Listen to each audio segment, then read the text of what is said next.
मेरे प्रिय विद्यार्थियों, जैसा कि आप सभी देख पा रहे हैं, आज का टॉपिक है input data in two dimensional array, अर्थात द्विविमीय एरे में डाटा प्रविष्ट करना। अब इसके बारे में जो कुछ बताया जा रहा है पहले समझेंगे, फिर एक छोटे से प्रोग्राम के द्वारा इसको समझाया जाएगा। ध्यान देंगे, जैसा कि वन डायमेंशनल एरे में डाटा कैसे इनपुट किया जाता है ये बताया गया था। तो वन डायमेंशनल एरे में बताया गया था कि दो तरीके से डाटा प्रविष्ट कराया जा सकता है। नंबर 1, बिना लूप के प्रयोग द्वारा, और नंबर 2, लूप का प्रयोग करके। ठीक इसी प्रकार टू डायमेंशनल एरे में भी डाटा प्रविष्ट कराया जा सकता है। तो यहाँ पर ध्यान देने वाली बात यह है कि जब टू डायमेंशनल एरे में लूप का प्रयोग करके डाटा प्रविष्ट कराया जाता है तो सामान्यतः दो लूप का प्रयोग करना पड़ता है। क्यों? क्योंकि टू डायमेंशनल एरे में दो सबस्क्रिप्ट होता है, इस वजह से यहाँ पर दो लूप का सामान्यतः प्रयोग करना होता है। इस बात को ध्यान रखेंगे, भूलेंगे नहीं। अब एक छोटे से प्रोग्राम के जरिए इस टॉपिक को मैं क्लियर करने जा रहा हूँ। आप सभी ध्यान से देखेंगे और समझेंगे।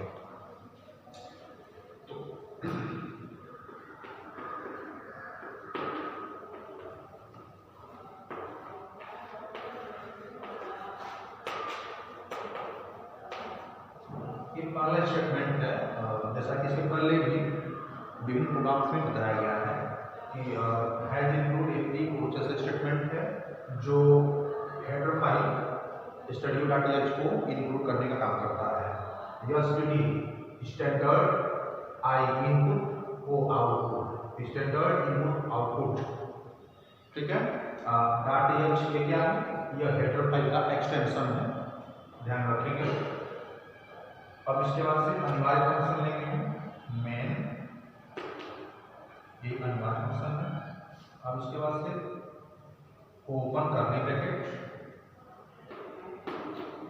इंट सिंगल स्पेस करके नॉन, इसके ब्रैकेट में 4, दूसरे में भी 4, सेमीकोलन इंट आई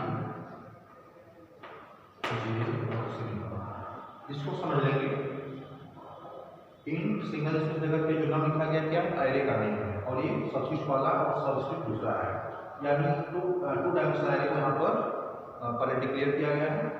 उसके बाद से यहाँ पर देख पा रहे हैं कि दो वेरिएबल को भी डिक्लेयर किया गया है, क्योंकि पूरा में इसकी आवश्यकता पड़ेगी।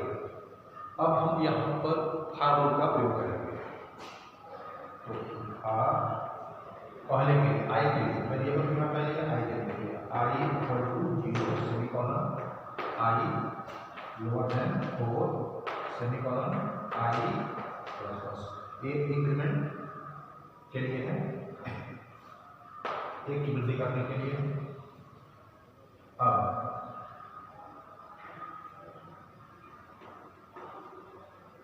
जे के लिए J equal to 0 semicolon J lower than 4 semicolon J plus plus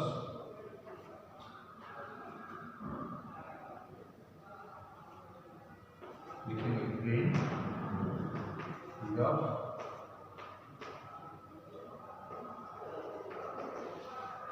enter the number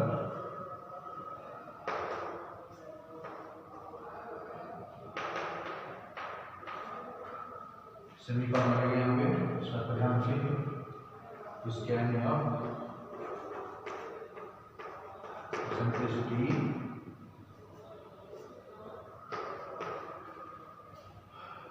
ये जो है ऑपरेटर एड्रेस ऑपरेटर है एंड, और लिखेंगे नाम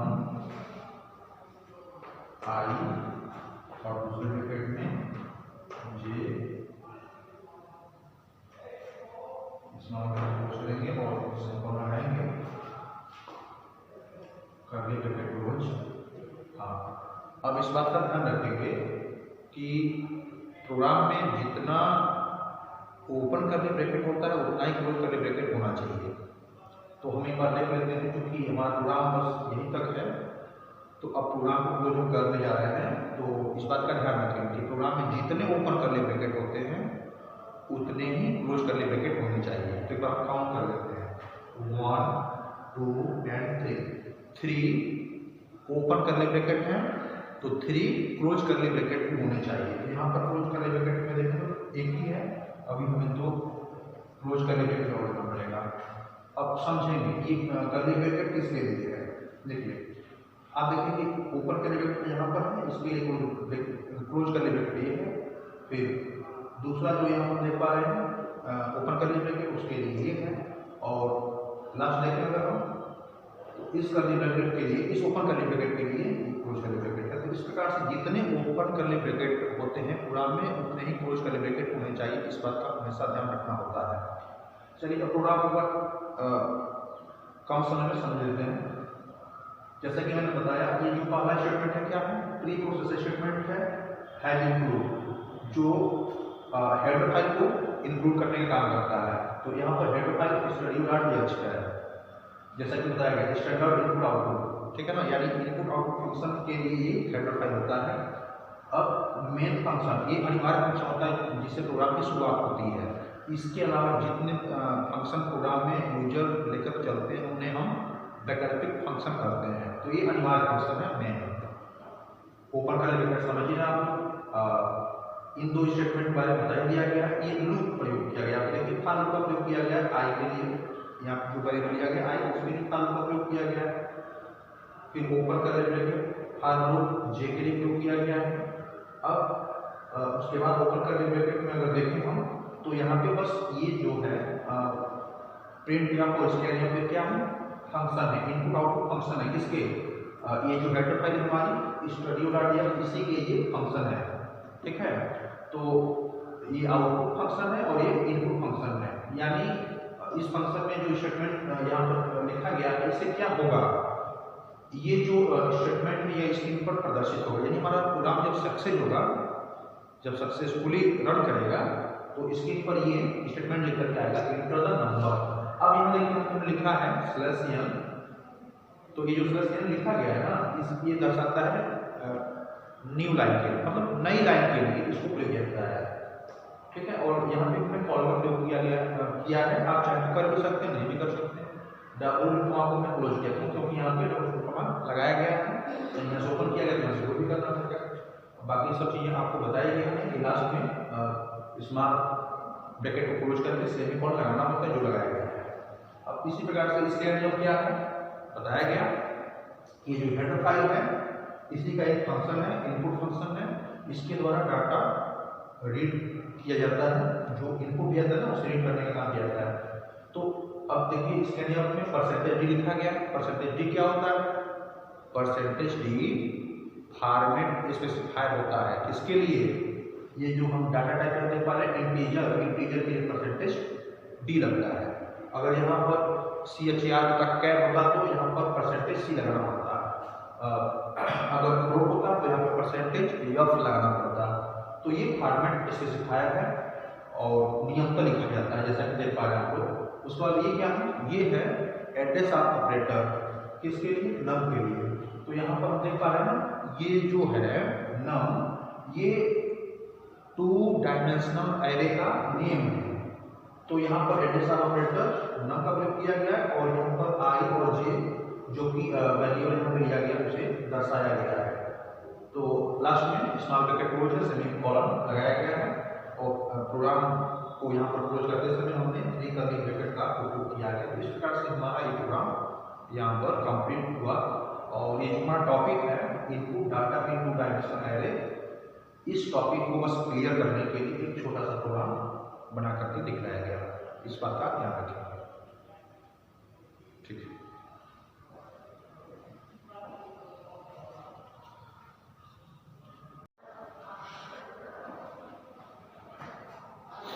अब ध्यान देंगे, अब जो टॉपिक दिख रहा है रीडिंग डाटा थ्रू एरे। तो रीडिंग डाटा थ्रू एरे के लिए एक छोटा सा प्रोग्राम बना करके इस टॉपिक को क्लियर किया जा रहा है, ध्यान देंगे। देखिए अभी जो प्रोग्राम यहाँ पे दिख रहा है, यह program input data into dimensional array वाला ही प्रोग्राम है। तो input data into dimensional array के लिए जो प्रोग्राम बनाया गया है, इसी प्रोग्राम में हम रीडिंग डाटा थ्रू एरे को क्या करेंगे, इंक्लूड कर लेंगे, जोड़ लेंगे। देखिए input data into dimensional array के लिए जो प्रोग्राम बनाया गया था, से वही प्रोग्राम है। अगर हम यहाँ पे एक और कर्ली ब्रैकेट लगा देते हैं, क्लोज कर्ली ब्रैकेट, तो प्रोग्राम हमारा समाप्त हो जाता है। लेकिन प्रोग्राम हम लोग समाप्त नहीं करेंगे, इसलिए इसको यहाँ पर नहीं लगाएंगे। यहाँ पर रीडिंग डाटा थ्रू एरे के लिए प्रोग्राम को और हमें आगे लेकर चलना है, और जब प्रोग्राम कंप्लीट होगा तब हम क्लोज कर्ली ब्रैकेट का प्रयोग करेंगे एट लास्ट। ठीक है, तो अब यहाँ पर हम क्या करेंगे, फॉर लूप का इसे प्रयोग करेंगे, किसके लिए, रीडिंग डाटा थ्रू एरे के लिए प्रोग्राम आगे बढ़ा रहा है। यह जो प्रोग्राम है किसके लिए, यह program input data into dimensional array के लिए यहाँ तक है प्रोग्राम, लेकिन रीडिंग डाटा थ्रू एरे के लिए इस प्रोग्राम को और आगे लेकर के चलेंगे, समझेंगे। तो फॉर लूप का प्रयोग करेंगे यहाँ पर i equal to 0 semicolon i lower than 4 semicolon i plus plus small bracket close कर लेंगे, ओपन करने ब्रैकेट से लगाएंगे और आगे लिख लेंगे, किसके लिए, j के लिए, j equal to 0 semicolon j lower than 4 semicolon j plus plus small bracket close. अब करते ब्रैकेट लेंगे, अब इसमें लिखेंगे हम प्रिंट या परसेंटेज टी, और यहाँ पर हम स्लैश स्मार्ट टी का प्रयोग करते हैं।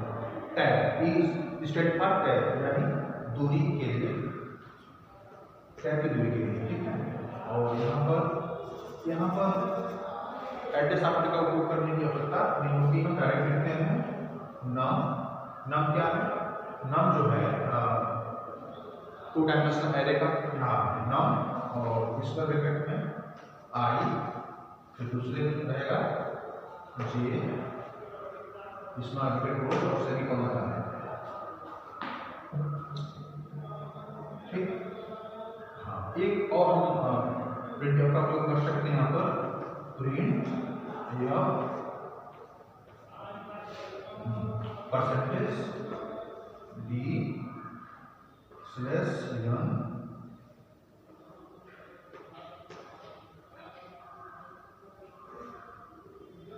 सेमीकोलन और क्लोज करने करके लगा लेंगे।